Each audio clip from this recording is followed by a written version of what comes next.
Number 10 एहसान महमूद। दोस्तों, एहसान महमूद दुबई में पैदा हुए थे क्योंकि एहसान महमूद के वालिदैन कारोबार के सिलसिले में दुबई में रहाइश पजीर थे और वहीं में एहसान महमूद की पैदाइश हुई, जिसके बाद सन 2006 में वो अपने वतन पाकिस्तान वापस आए। ये पाकिस्तान के इंतहाई तालीम याफ्ता बॉडी बिल्डर हैं। आपको बताएं कि एहसान महमूद 2010 में मिस्टर पाकिस्तान और 2012 में मिस्टर इस्लामाबाद के एजाज़ात अपने नाम कर चुके हैं।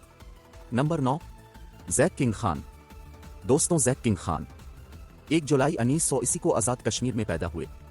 बचपन में अपने वालिदैन के साथ ये अमेरिका शिफ्ट हो गए और छोटी सी उम्र से ही बॉडी बिल्डिंग का शौक था और 15 साल की उम्र में उन्होंने बॉडी बिल्डिंग शुरू कर दी थी। उन्होंने अपने जिस्म को मजबूत और फौलाद बनाने के लिए जिम ज्वाइन की। साल 2009 में बरतानिया ब्रिटिश चैंपियनशिप में उन्होंने पहली पोजीशन हासिल की। UK champion NABBA mister universe Dallas Europe जिसे एजाज़ात अपने नाम कर चुके हैं, जिसके बाद वो बहुत मशहूर हो गए। ये दुनिया के सबसे बड़े बॉडी बिल्डर्स में शामिल